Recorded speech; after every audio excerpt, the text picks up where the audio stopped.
Tantor Audio, a division of Recorded Books, presents A House for Spies, SIS Operations into Occupied France from a Sussex Farmhouse, by Edward Wake Walker, narrated by Alex Wyndham. Introduction. Barbara Bertram always said she felt sick when the moment came for her guests to leave for the aerodrome at Tangmere. It must have felt as though she was standing over a dark, dizzying abyss into which they were disappearing. These were young Frenchmen and women of her own age, many of whom she'd come to know well during their shared anxious days and nights waiting for the message, "say on" or "say off." And they were heading off to an existence about which she was allowed to know nothing other than that many would encounter torture and death. Even after the war, when she wrote and lectured about the bizarre roles she played, she kept her audiences wrapped mainly by the account of her own daily routines, only occasionally giving anecdotal glimpses of what it was like for the pilots and the agents they served. So the book you're holding is an attempt to place my great-aunt Barbara's efforts into a broader context, to shed light on the dingy world that awaited her guests, and to demonstrate how her contribution, although far from the front line, provided a crucial, revitalizing link in the often murderous chain of wartime intelligence gathering. Although there are chapters which describe life at Bignor Manor, this story is not so much about Barbara Bertram, but because of her. It is also a reminder that the agents of the Secret Intelligence Service and its Free French equivalent had as great, if not as explosive, an impact on the liberation of Europe as their more celebrated counterparts in the Special Operations Executive. My greatest regret is not having begun this study 15 years earlier, when many of the main protagonists who survived the war were still alive. But despite being unable to ask them how they felt at the crucial moments of their adventures, there has been a wealth of highly readable autobiographical material to draw upon, particularly from the French. Their accounts of their relations with officers of the SIS are likely to be the only publicly accessible record of such encounters, the Official Secrets Act and MI6 security, even over events of 80 years ago, being what they are. I make no apology for having produced a chronicle rather than an analysis of this intriguing aspect of the war. By following a handful of individuals through their extraordinary experiences, I leave it to the listener to draw conclusions about the magnitude of their achievements. The story poses other questions too. What persuaded some of these individuals to expose not just themselves but their loved ones to such danger, especially in the early days of the occupation when help from abroad seemed so remote? Are people who are prone to extreme political standpoints greater risk-takers? Did a paucity of schooling and intelligence-gathering techniques help or hinder the likes of Renault and Fourcade in their prodigious network building? And how much more difficult or simple would the SIS's task have been without General de Gaulle and what he stood for? Please ponder at your leisure. And you might want to ask yourself what sort of effect the sight of a tiny British aeroplane bumping down into a moonlit field after its lonely plod over a hostile landmass had on a man about to make his escape from occupied France. Many such French men and women who survived would go on to follow important careers in public life after the war. Most of them had very mixed feelings about the British and their apparent desertion of France in 1940. Some would even harbor a degree of jealous hatred for a nation that had so far escaped the Nazi jackboot through no show of strength or courage, or none that was obvious to them at least. How much did the skill and daring of the Lysander pilot that delivered them to safety, or the homely and heartfelt welcome encountered on the doorstep of Bignor Manor, help to dispel their Anglophobia and seal long-lasting international friendships? Chapter 1. RAF Operation Baccarat 2.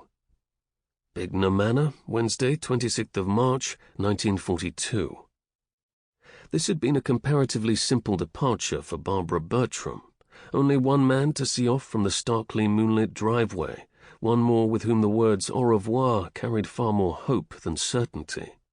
She knew him only as Remy and had no idea what kind of existence awaited him in France. She guessed he must be of particular value to the office, as his escort from London had included another somewhat po-faced intelligence officer in addition to her husband Tony. But he was gallant too, for despite the intense apprehension he would have been feeling for the journey ahead of him, he had still been able to express a charmingly Gallic appreciation of her efforts. Then, as he'd walked towards the car laden with belongings, he'd turned back towards her and, with a smile, had lifted a hefty rounded package by its string to shoulder height and bowed his head in apparent reverence. They had both laughed. She imagined there would be little conversation during the short drive to the aerodrome at Tangmere. Remy had taken the front seat of the black Chrysler, probably to savour the last few moments of proximity to the fragrant Jean, one of the indefatigably amiable Fanny, first-aid nursing yeomanry drivers who had brought the three men down from London. Before supper, she and Barbara had carried out the customary procedure of unpacking the Frenchman's suitcase and checking every item for makers' names or other signs of British origin. They had mirthfully admired some very fine pink silk pyjamas, but before Barbara could begin to rub away at the label with Milton fluid, Remy had snatched them away, protesting that he had bought them in Paris before the occupation and would not have them defaced in any way. Now it was time to prepare for the return passengers. She expected them in about 7 hours, which would be about 4 o'clock the next morning. She knew that with only one person flying out that night, it would be a single Lysander operation with no more than 2 French to feed and provide a bed for. That was if the whole operation hadn't been cancelled and the same quartet returned. She would get the reception pie prepared, but saw no point in changing the sheets until the 3 a.m. call came about how many to expect. On her way through to the kitchen, Barbara heard a faint sound coming from the sitting room. "Duff?" she called. No dog came padding through to the hallway, so she put her head round the door. A boy in pyjamas stood on a chair, his upper half hidden by a wide piece of plywood with a dartboard mounted at its centre, which was swung open on its hinges above a stove. As he looked round guiltily at his fast-approaching mother, he clasped to his chest an assortment of articles, including a toothbrush, soap, matches, Gauloise cigarettes, a penknife, and a pair of compasses.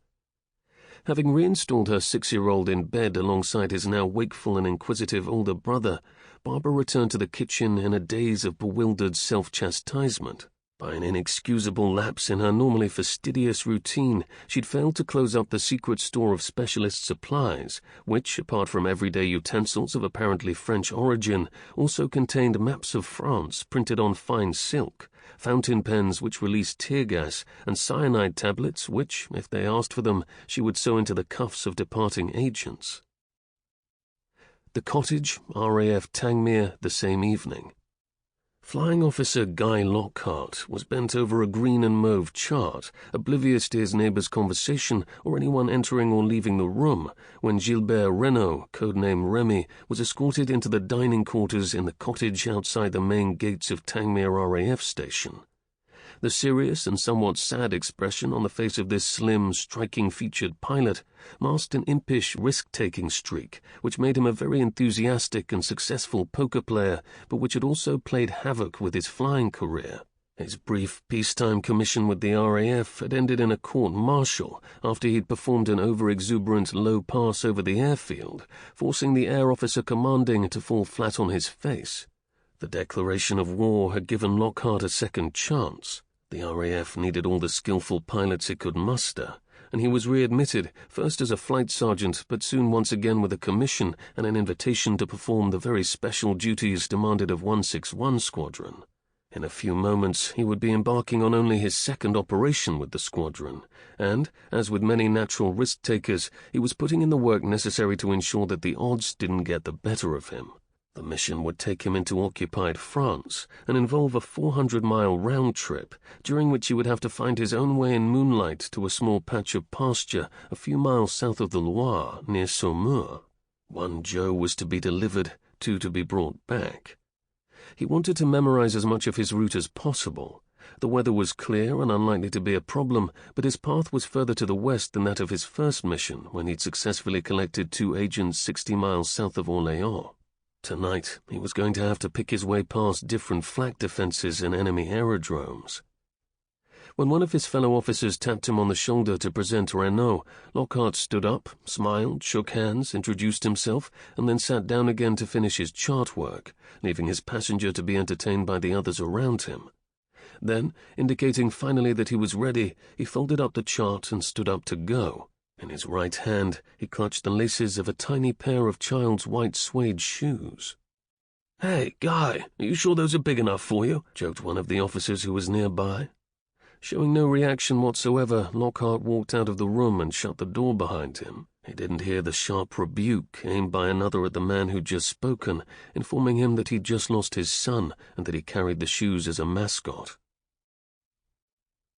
With the single propeller a roaring, transparent disc a few feet in front of him, Lockhart went through his pre-flight checks.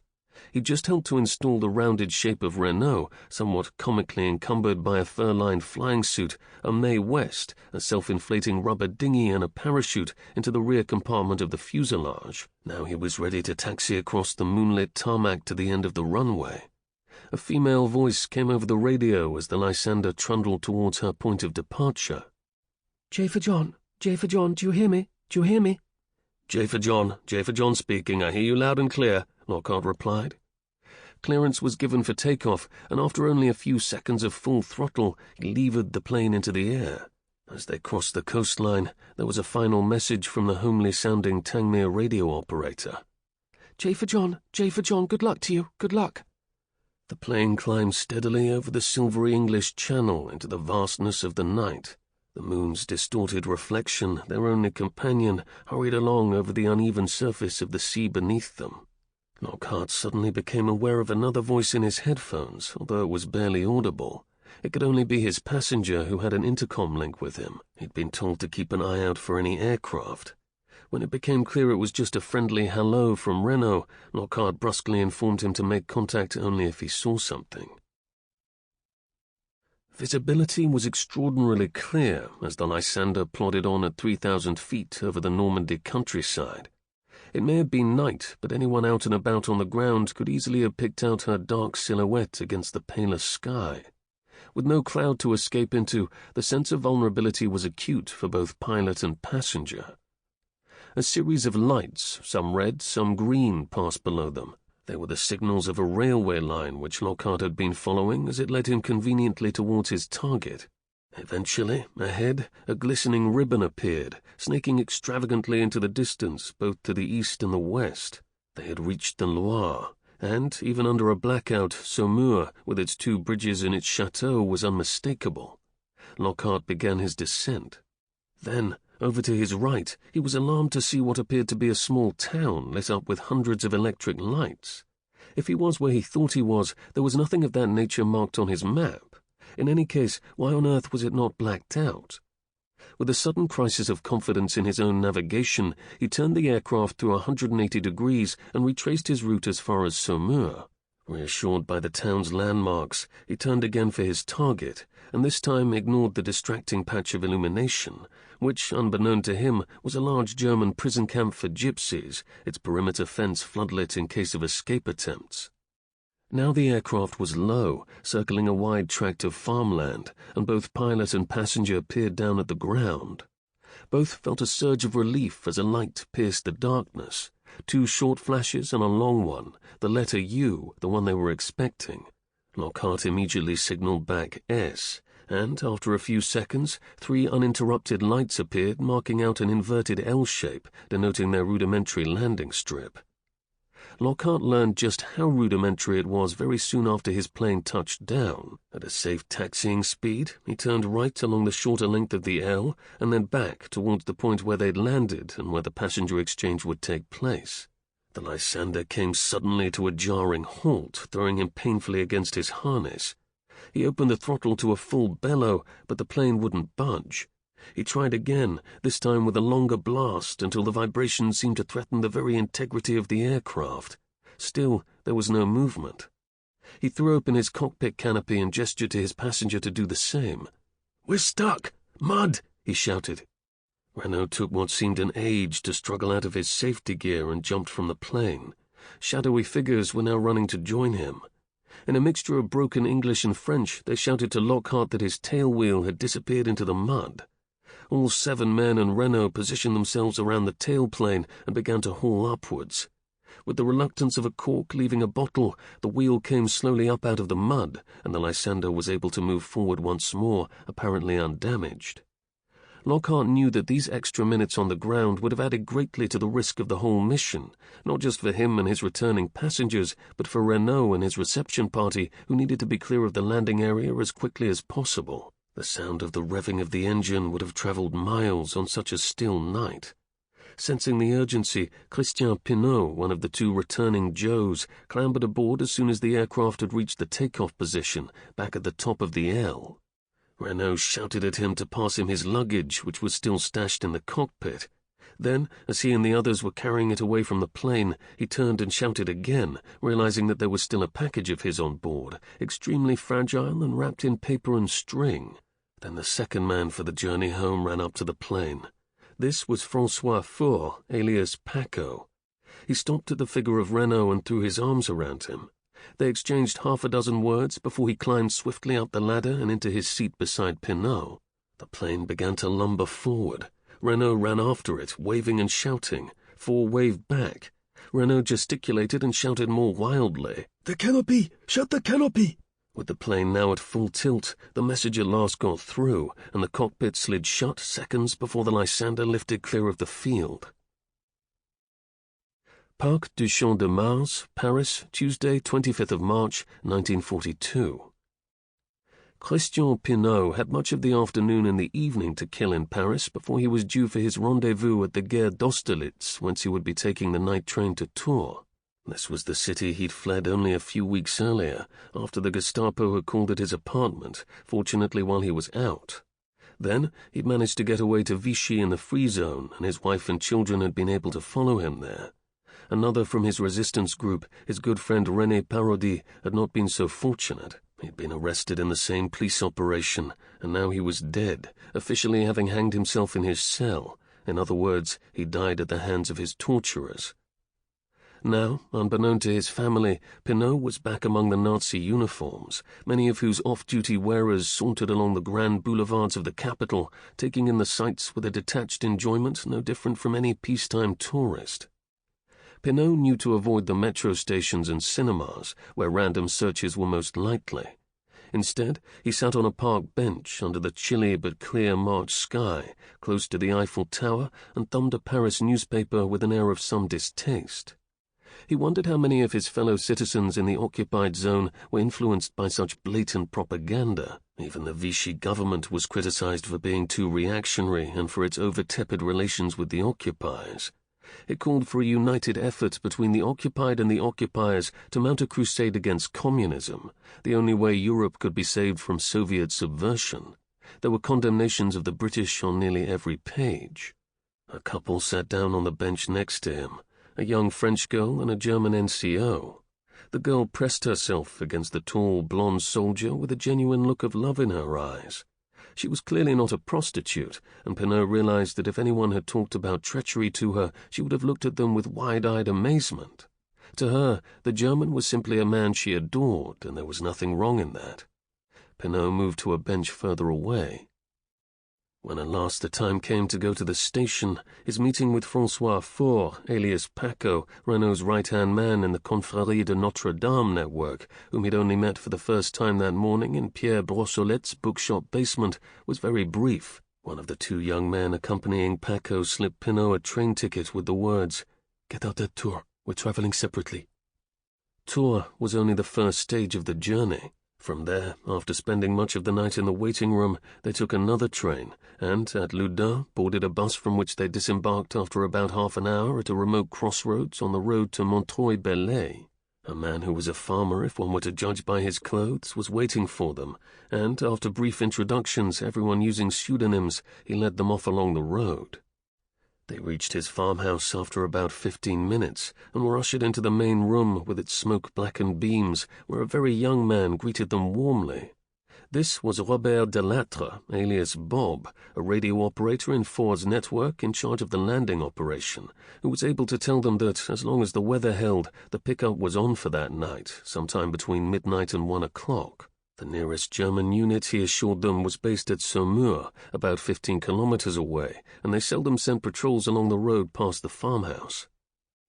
In spite of a night entirely without sleep, Pinault and his travelling companions felt far from tired. They were further enlivened by a sumptuous breakfast laid on by their host, Jean G, alias René, consisting of potted meats, saucisson, soft white bread and butter, and real coffee, a far cry from the Vichy diet of carrots and chickpeas. After the meal, Jay took Pinot and Four on a tour of his land. Neatly cultivated fields where green shoots of corn were just beginning to show stretched into the distance. Lines of denuded vines covered the hills, ready for their annual pruning, Jay's next job once he had his visitors safely on their way. He proudly informed them that his wine came under the Saumur appellation and suggested they went back to the farmhouse to taste some. He didn't want them out in the open for too long in any case, because although the landscape appeared empty of people, he knew the locals had eyes like hawks, and gossip, however innocent, could be lethal. Jay emerged from his cellar and deposited 2 bottles on the long oak table. Ignoring his guests' protests at his generous pouring, he informed them that they were sampling his 1941 wine. Pinot found the new wine fruity, slightly acid, and highly drinkable. The second bottle, a 1934, was spicier and mellower and altogether excellent. Jay assured him that there were even better growers in the region and promised the 2 men a taste of the Brezé and the Coteau du Léon with their lunch.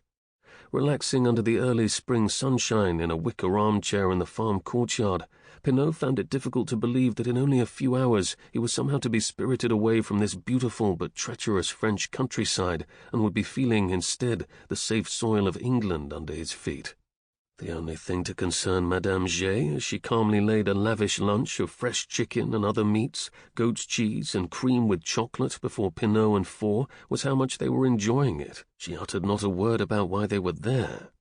The promised white wine, followed by some red Champagny 21, finally took its toll, and the 2 men dropped thankfully into bed for the afternoon.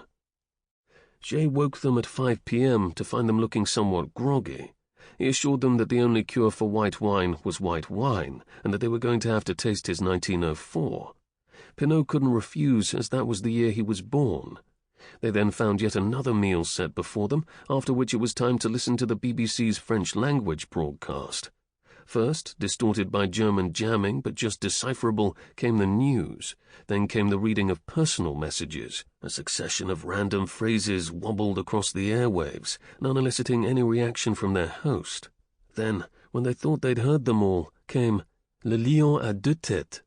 Jay stood up, switched off the radio, and rubbing his hands, smiled at his 2 guests. It was on for that night.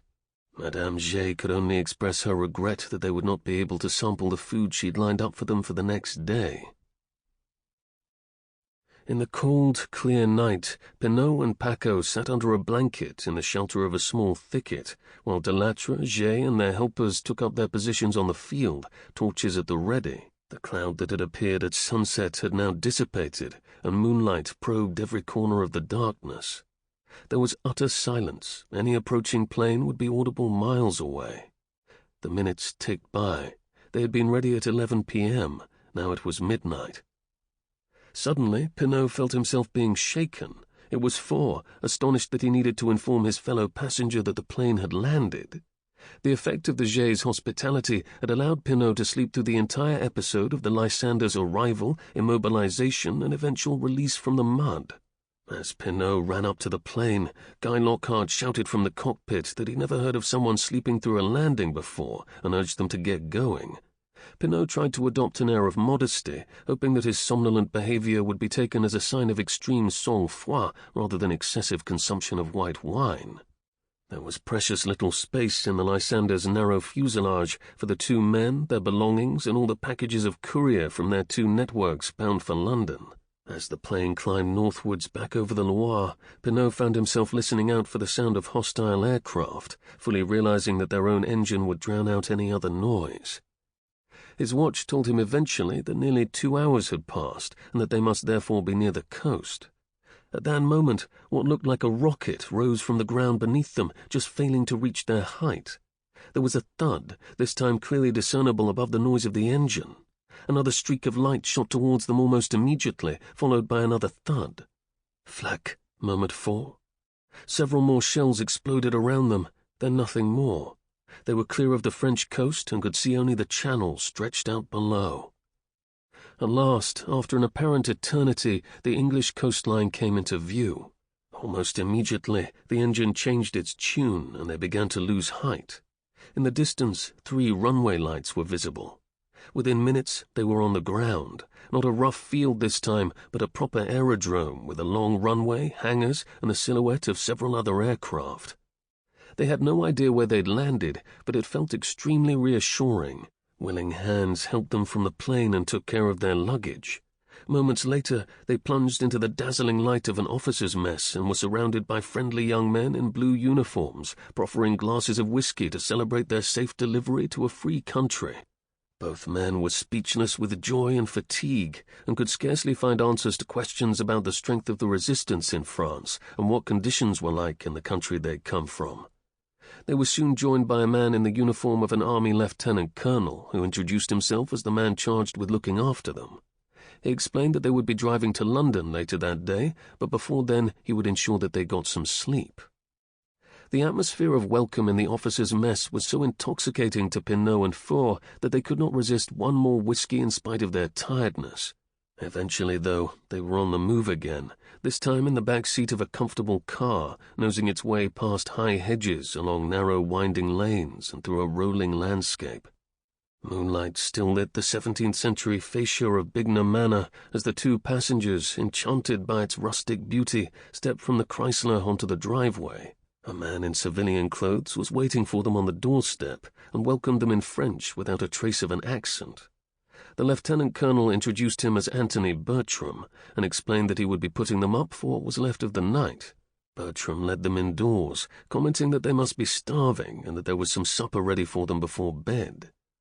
Barbara Bertram, with some ceremony, placed a steaming casserole in front of the two men. They looked at each other and then back at the generous portions she doled out to each of them. To her, they were starving French fugitives, deprived of all nutrition by the strictest rationing in a destitute country. She could not possibly have suspected that her largesse would have found such a formidable rival on the other side of the Channel. Pinot and Four slunk off to bed, pleading tiredness and overexcitement as the reason for scarcely touching their reception pie. Chapter 2. The Bertrams and Bignor Manor. There was little in the early lives of either Anthony or Barbara Bertram to mark them out as likely recruits into the clandestine world of the Secret Intelligence Service during the 4 war years leading up to the liberation of France in 1944. Barbara was born, the youngest child of 7, to Felton and Emily Lily Randolph in March 1906 in Chichester. Her father, originally a barrister, had moved to West Sussex to remain part of the coterie surrounding the 3rd Baron Leconfield of Petworth House, an association costly to both pocket and liver, which had begun while the two men were up at Cambridge. Whatever Randolph earned as the managing director of Henty's Brewery in Chichester, it was clearly not enough to keep pace with the heady life at Petworth, and when he died, aged 52, in December 1906, he left his wife with 7 children under the age of 10 and with gambling debts far in excess of any assets. Lily Randolph was a resourceful and determined character, however, and her connections with the Sussex gentry prevented disaster. For a peppercorn rent, the family were housed in a 4-bedroom cottage in the grounds of Bignor Park near Frittleworth, the home of the Johnstons, who were old friends of Lily's. Life was Spartan for Barbara and her older brothers and sisters. There was neither running water nor other modern conveniences such as a bathroom. But they revelled in their rural surroundings, running wild through woods and over the common, fishing in the local pond, climbing trees and seeking out birds' nests.